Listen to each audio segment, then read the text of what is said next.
The majority of the people who have Alzheimer's are on Medicare, and they're living check to check. You know, sometimes their ends aren't meeting. We all want the best for our aging loved ones, but the pursuit of quality care can be draining financially and emotionally, putting stress on everyone involved. It's really important that people are planning for this. This week on The Race, we're looking at elder care in America, the struggle facing millions of Americans, the breakthroughs that give some people hope. It's estimated more than 6.7 million Americans over the age of 65 have Alzheimer's. It's a disease that right now has no cure, and it impacts entire families. But there is hope with the development of new drugs that are proving to slow the progression of Alzheimer's down. But at the same time, there are questions about whether those who are most at risk of developing Alzheimer's will have fair access to this new medicine. I love this one, the story behind it. We had a father-daughter night with my princess. It was supposed to be for small kids. These pictures represent some of Sylvia Waller's most cherished memories with her dad. So we get there and he said, "Why are we the oldest here?" And I said, "Well, it's a night with my princess." And I said, "I'm still your princess." And he said, "Yeah." So that was the last night we danced. Roughly 2 years after this night, Waller's father, James, passed away from Alzheimer's in 2017. An only child, she took care of her dad until his death. It was a tough one because the roles had changed. I was no longer his baby girl. I was his caregiver. There was no approved Alzheimer's treatment for Waller's dad, but she says the FDA approval of Leqembi offers hope. The treatment is a twice-a-month IV infusion for patients who are in the early stages of the disease that's been proven to slow Alzheimer's progression by as much as 27%. Waller does worry about access, especially to those in the Black community, which is twice as likely to develop Alzheimer's compared to those who are white. Experts say health issues like higher rates of heart disease may play a role, but research has yet to identify a cause. News is exciting that we're now in a treatment phase, and yay, but then there's a wah, wah, wah. A big concern is the price. Medicare will cover most of Leqembi's cost of more than $26,000 a year.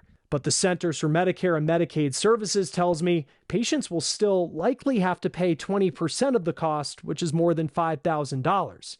Add that to the total out-of-pocket costs of caring for an Alzheimer's patient. The Alzheimer's Association estimates it to be on average more than $238,000 from diagnosis to death. The majority of the people who have Alzheimer's are on Medicare, and they're not the 10% or the 1%, you know, who have money, have a great retirement fund. A lot of tests are not available in Spanish, so a lot of my cognitive tests I have to pull from Mexico or from Spain. I met with Fabian Consbrough. He's a clinical psychologist outside Denver who works closely with the Hispanic community, which is 1.5 times more likely to develop Alzheimer's. He puts patients through cognitive tests that can lead to a diagnosis. What's the moment like when you have to tell a patient that they have Alzheimer's? That is just as bad as giving someone a cancer diagnosis, because it's a terminal disease. This is the disease they're going to die from. For as difficult as a diagnosis may be, he says getting help also can be hard because of the several steps and medical professionals dementia patients often need to meet with to get treatment. He worries Leqembi will be out of reach for many of his patients. Not only do they need to get the diagnosis, they need to get the referral back to the specialist or back to their primary care doctor. The provider has to be caught up on the medication and feel comfortable with that medication. Leqembi is meant to treat those who are in the early stages of Alzheimer's, which Jim Herlihy with the Alzheimer's Association of Colorado says makes access important. And every day, 2,000 people advance to another stage of the disease. So having access to these medications right now is critical for those people and their families. And I see the pictures that you have from the pageant you were part of. Had you ever done a pageant before? Were you like a pageant person? No, before? not at all. No.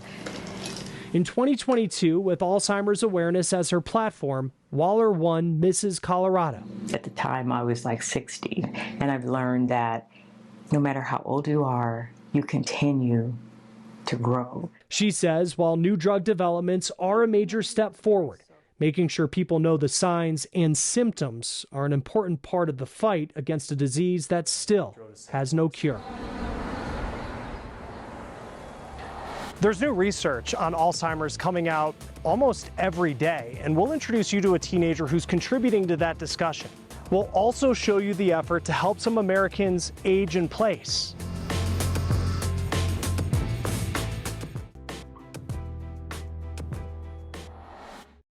At the height of the pandemic, when Americans could not leave the country, one Arizona teenager found herself separated from her grandparents. Through FaceTime and video calls, Alexis Lee watched her grandmother slowly fall victim to Alzheimer's disease. She couldn't do most of her daily functions. It's not even just a memory loss thing. She had to get assisted living. It was really hard watching, all the videos, and me, and my dad and my family would phone call her, and suddenly she wouldn't really remember who I was. Those heartbreaking video calls became an inspiration. The teenage scientist is now building and testing AI prototypes that could catch the earliest signs of Alzheimer's. The cool part of artificial intelligence, it can notice patterns that we haven't noticed yet.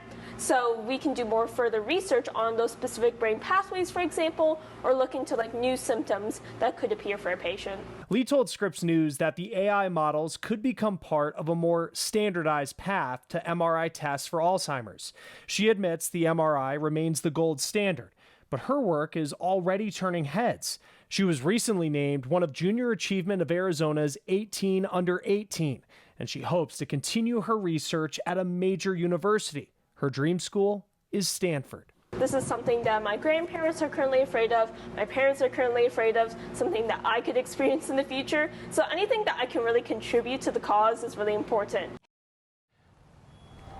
For many caregivers, there comes a time when they need to make a decision, whether to continue providing care for their loved one at home or to transition them to a facility. It is a decision that is never easy. Money, emotions, other dynamics all come into play.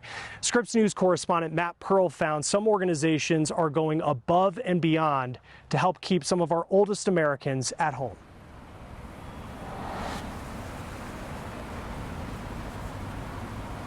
Ms. Glover. Yes. How are you? All right. It takes minutes of a visit with Deborah Glover to see she's one in a million. Enjoy the peanut butter without the jam. See, I'm getting older now. I don't have the jam anymore. I just got the peanut butter. So I might as well enjoy it. Few could effortlessly turn such a fitting phrase, but while Ms. Glover may be one in a million, we're in her living room because she's also one of 10 million. One of 10 million Americans over 70 living by themselves, aging in place. Why was that so important to you? Because I love the lot. I love the land. I love the area. I love the community, familiar with it. As seniors age, they and their families face decisions on where to live. A University of Michigan poll found 88% of adults ages 50 to 80 want to remain in their homes as long as they can. A report from Harvard estimates the number of seniors living alone will nearly double in the next 20 years. Often, those seniors end up in nursing or assisted living centers before they need to. This is Mr. Glover. Ms. Glover lost her husband in 2014 and her daughter in 2019. All she had was her shed. This is the shed. That's it. For 20 years, she lived in this makeshift home on a plot built for a house. You don't do this for everybody. No. Kathy Colbinson is the president and CEO of Chris 180. They're a nonprofit in Glover's home city of Atlanta. They're known mainly for supporting homeless youth and young adults, but one of their programs connects them with seniors, which is how they learned of Ms. Glover. And she was living in her shed. Right, and she was living in her shed without running water, with only electricity. Colbinson's team came up with Glover's new home, a house built on that plot with 3 units. 2 are for mothers without homes in need of stability and mentorship. 1 is for Glover, who provides that mentorship and can stay as long as she likes. When they got out there, they said, "We got some good news for you." So you can have more than a bathroom. We're going to be in your house. Like, fell out. Glover's new home is for now a one-time endeavor for Chris 180. Her arrangement is exceptional and not an option for the millions more seeking a path for aging in place. But it's worth seeing how it looks when they can.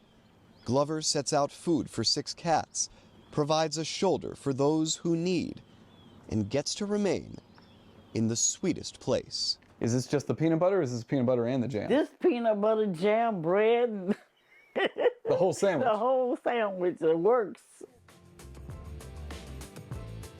The race continues next.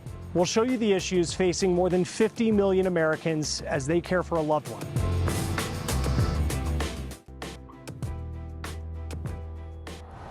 So far, we've looked at what it takes to care for people as they age. But next, we're going to take a look at what happens when the person being cared for passes away. It's a situation that can bring out emotions of grief and loneliness. Scripps News spoke with one woman, Christina Keys, both before and after the death of her mother. This is her story.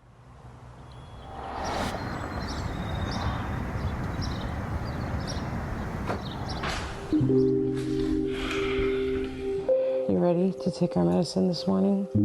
My whole identity was my mom for 10 years. Miss Mama. Yeah, I did my job. I was good as a daughter. I miss her too. I get to be whoever I want to be, so who do I want to be?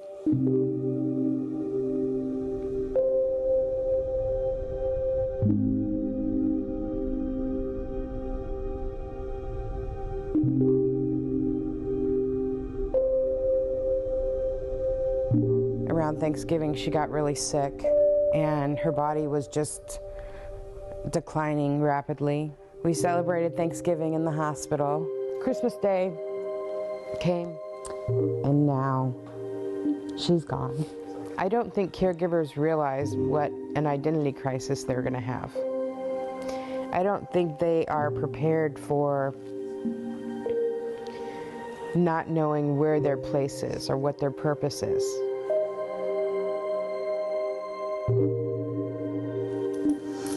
Okay, let's do some journaling. My nervous system is still in survival mode, still in be on call for a crisis mode. You know, when the phone rings, it's going to take a while before my body doesn't think, is it an emergency?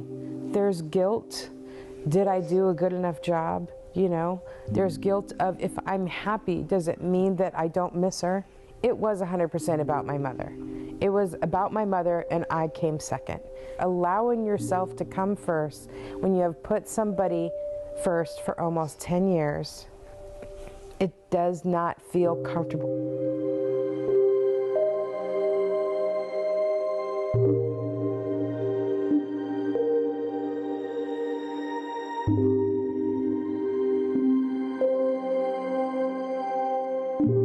You know, there's no 401k for me.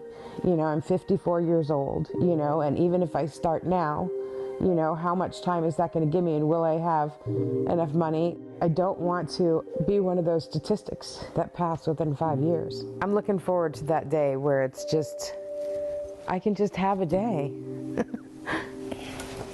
God, grant me the serenity to accept the things I cannot change. I made a promise to my mother that I wouldn't give up, and I'd keep going, and I'd make her proud. And as hard as it was to be a family caregiver, there were so many beautiful times. I pray that you allow her to be with us today and protect us. So I would do it all over again. In Jesus' name, amen.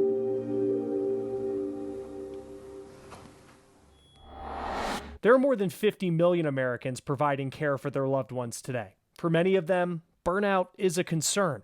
Almost a quarter of American caregivers said caregiving made their health worse. There's a lot of different tips for caregivers, but you should definitely, as a caregiver, prioritize your self-care, your mental health, whether it's working out, eating healthy, doing things for yourself. Because if you can't care for yourself, then how are you going to be able to care for someone else? Marlena Del Hierro is with Seniorly. a tech company that recently released a report on caregiver burnout. The analysis looks at which states are likely to experience more burnout in the coming years. Florida, Arizona, and South Carolina are at the top of the list. 6 states out of the 10 happen to be southern states. And we're not completely sure why that is, but we do know that older adults in southern states tend to have poorer health. Del Hiro says in addition to self-care, caregivers should make sure to delegate, seek support, and have a solid financial strategy. That may mean some tough but necessary conversations. Have the conversation. Again, I know it's easier said than done, but like you want to prepare and to have those conversations. And they're not easy from the beginning, but when you just start it and you talk to your parents and you ask, hey, mom and dad, I am curious, have you written your will? Do you know who your power of attorneys are? It's really important that people are planning for this. More next on The Race.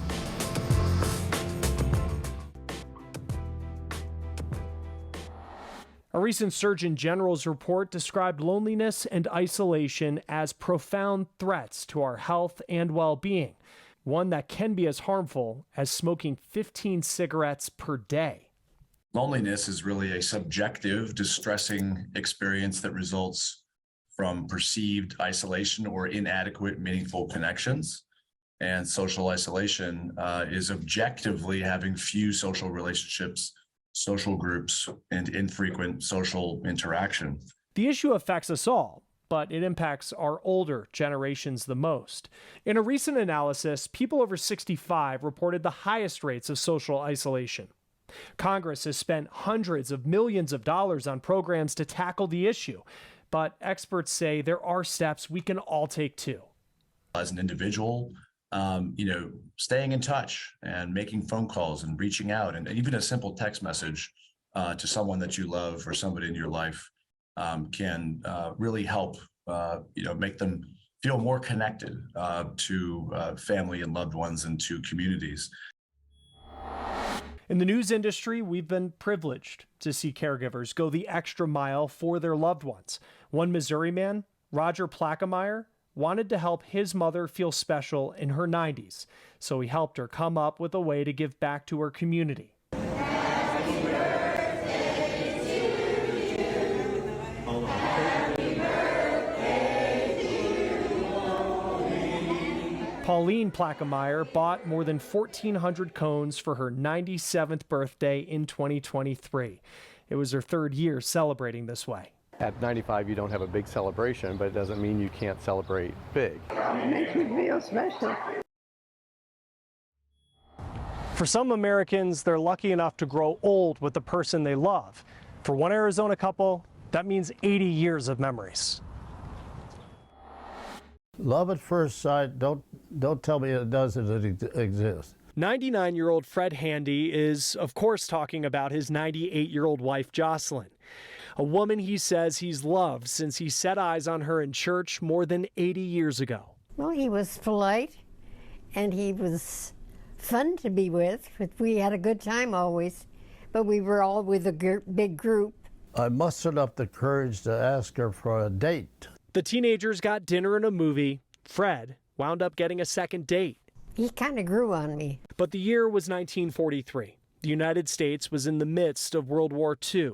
Fred made plans to join the Coast Guard after graduation, but he had one other thing to do first. Well, just before I was going to ship out, we decided to get married. Oh, I'm worried, yes, but didn't do any good. Fred returned home from war to start a family with Jocelyn. Their tree has grown to include 3 kids, 4 grandkids, and 12 great-grandkids. They are the epitome of what the word love means. What's remarkable is that over the course of 80 years, Fred and Jocelyn have found very little to complain about. He was ornery sometimes, but that's, if you can't get away with that, why, you're not very good for each other anyway. To me, she's as beautiful today as she was when I walked into church that night. We do give thanks to God that He's allowed us to literally grow old and grow old together. That will do it for us this week. I'm Chris Stewart. Join us next week for The Race.